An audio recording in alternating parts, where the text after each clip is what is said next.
Hey you.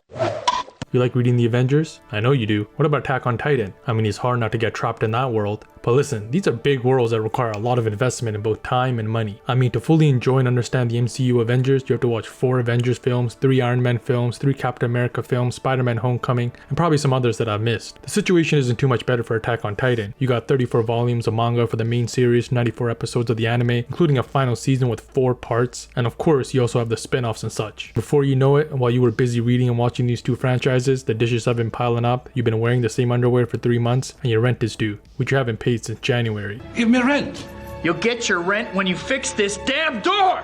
Why? Because the Avengers and Attack on Titan end up taking too much of your time. Look, it's a lot of content, ain't nobody got time or the money for that. But don't worry, I got a solution for you. But it comes with some good news and bad news. The good news is that there's a crossover between the Avengers and Attack on Titan called Attack on Avengers. Here, both worlds collide with your favorite characters sharing the screen, such as Iron Man, Captain America, Hawkeye, the Hulk, Guardians of the Galaxy, and Titans such as the Female, Armored, and Colossus. They come together to battle it out and offer you a new experience, one that is surely filled with suspense, thrills, and emotional character moments. With this series, you get both for the price and time of one. It's like one of those 2-for-1 deals, right? Now, with just one series, you'll get the best of both worlds, eh? Imagine all the time you're going to save now. Well, you might be wondering what the bad news is. Well, it's a small one-shot, which means that the content is limited, and also it's kind of terrible.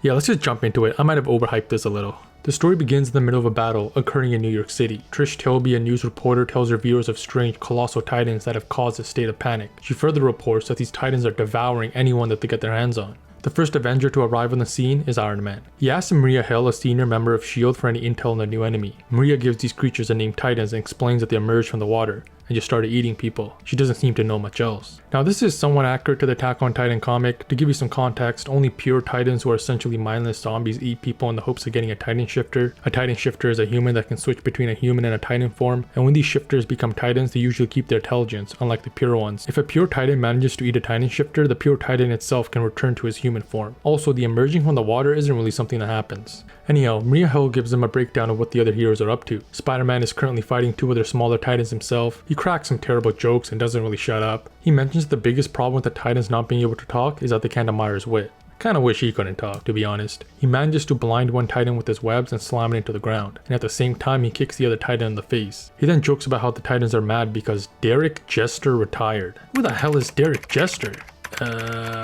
Let's see here. Apparently he's a baseball player who played for the New York Yankees. Spider-Man, ain't nobody gonna get that reference. Next we cut over to Captain America, Black Widow, and Hawkeye. They immediately jump into battle against the normal Titan and the armored Titan. I mean, they just jump into them. No plan, no nothing. You have 2 giant Titans that want to eat you, or at least one of them, because the armored Titan is actually a Titan shifter by the name of Reiner Braun, one of the main characters in the Attack on Titan series, who is here in New York because of reasons? I'm sure all of this will be explained, don't worry. Also, these Avengers don't have the mobility that Spider-Man has, so how exactly are they planning to fight? In the Attack on Titan series, the characters use special gear that allows them to swing around and engage the Titans with high mobility from multiple directions, just like Spider-Man, but the Avengers don't have any of that. It wouldn't be too hard for one of them to grab Captain America and then, well, it's munchin' time.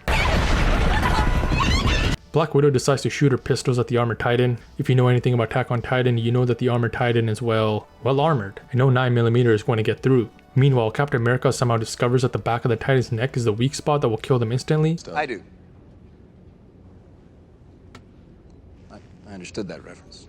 Like, how did he figure that out? They never fought these Titans before and they just know that, like right away? Okay, maybe they read the manga, who knows? I'm not exactly sure how this world works. Hawkeye then shoots arrows at the back of the Titan's neck and Captain America uses his shield to cut through the nape. None of this makes sense. Okay. Also, remember how I told you that the pure Titans like to eat Titan shifters? Yeah, here for some reason the pure Titan and the Titan shifter are fighting together back to back. The pure Titan should be going after the armored and trying to bite at his neck. I mean, unless this Titan is being controlled somehow, this shouldn't be the situation. But again, I'm sure this will all be explained soon enough. Anyways, this is the last time that we see the armored Titan. I'm not kidding, this is the last panel where we see him. You don't see him get killed or even mentioned again. That's just it. Well, I guess we just move on. Next we see the Hulk facing off with the female Titan, who is also a Titan shifter and known as Annie Leonhardt. Now this is probably going to be interesting. I mean, the Hulk going up against a giant Titan is going to be fun. But before they can fight, Iron Man appears out of nowhere and shoots a female Titan in the back of the neck. And she's dead. Also, Iron Man calls her a Miss Teenage Towering Beauty Queen. I guess somehow he knows that the Titan's being controlled by a teenage girl named Annie. No idea how he knows that, but whatever. None of this makes sense. Anyways, Hulk gets mad and proves that he's stronger than Titans by ripping off a radio antenna and using it to kill a Titan. But if you look at this panel, it looks kind of weird. I mean, Hulk is falling past the Titan's head and it looks like he's going to attack the Titan's hand. Not sure why he would do that after they've all been told that the back of the neck is a weak spot. I mean, look, he misses. We call you the stupid Avenger. You're tiny Avenger!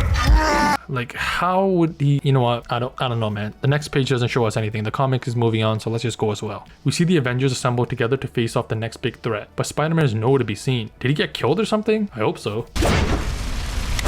I'm going to die! The Colossal Titan, who is also a Titan shifter known as Bertolt Hoover, emerges from the water. He towers over the Statue of Liberty, even though canonically he's much smaller. But before he can do anything, the freaking Guardians of the Galaxy arrive to help. Where did they come from? I don't know, but I guess they're here as well. But don't worry, I'm sure it will all be explained. Alright, let's see what happens next. I mean, the Colossal Titan is the biggest Titan ever. This is going to be an epic battle. Perhaps more epic than the one that they had against Thanos and, wait a second. I can't find the next page. Hold on, maybe this is the second issue. Nope. A prequel? Nope. That's it. That's the end of the series. The Colossal Titan and the Guardians of the Galaxy arrive and it just ends, never to be continued again? What is even going on here? This is terrible. Dude, like 100 people made this thing and this is what we get. 8 pages total. Yes, 8. No explanation of why the Titans are here or why they're emerging from the water. I mean, did this happen during the rumbling and maybe Aaron sent them into another universe to expand the genocide? Domain expansion genocide, I guess. Another thing that's weird is that all the Titan shifters show like no sign of intelligence and there's no indication that any of them are different from the mindless pure Titans. They don't use any unique moves or tactics, they have no personality, and if you didn't already know who they were, you wouldn't even be able to tell them apart from the pure Titans. Also, the Avengers aren't even afraid of them, and that gets rid of the fear factor, something that's a big part of the manga. And why did the Guardians of the Galaxy arrive? They don't do anything, they're just there for like one panel and then they're gone. Or actually, they're not gone. The freaking thing just ends. None of this makes sense. I guess it was supposed to be one of those moments where you recognize something iconic and just clap. I clapped when I saw that. I clapped when I saw it. And what happened to the Armored Titan? Like, so many questions and not one is answered. This isn't even a complete story. There's no proper beginning, middle, or end. There's no rising action, climax, falling action, and most importantly, a conclusion. This is basic storytelling the 100 people that made this story didn't even bother with. You know, maybe this is a universe that's separate from the Attack on Titan universe or even any Avengers universe. A dark universe where there is no beginning and no end, just senseless and pointless battles in New York City, where unexplained Titans arise from the water again and again to battle for no reason whatsoever. No morning and no night, a complete purgatory, a complete hell. There is no escape. Iron Man will always appear for no reason at the beginning and Spider-Man will endlessly tell his terrible jokes. They will always know that these creatures are called Titans and at the backs of their necks are the weak spots. But this won't be done through the discovery. It will just be knowledge that is freely granted. They don't even get the pleasure of figuring it out on their own. Characters will randomly appear and disappear without reason or logic. I mean, this is hell. An endless hell. A loop of despair. Maybe this is the real void, not the one that we saw in Deadpool and Wolverine. Anyways, that's pretty much the end of the story and it's terrible.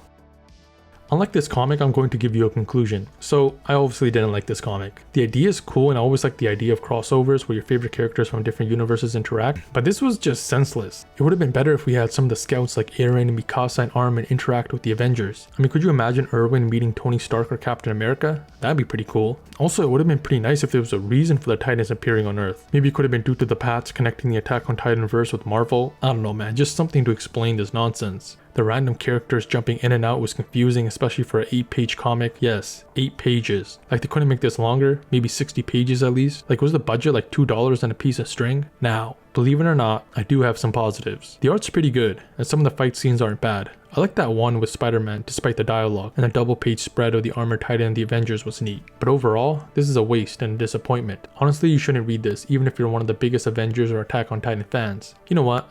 Maybe just invest your time and money into the separate properties and never read this garbage. Anyways, I hope you enjoyed the video. Please like, subscribe, and comment below on what you thought. Thanks.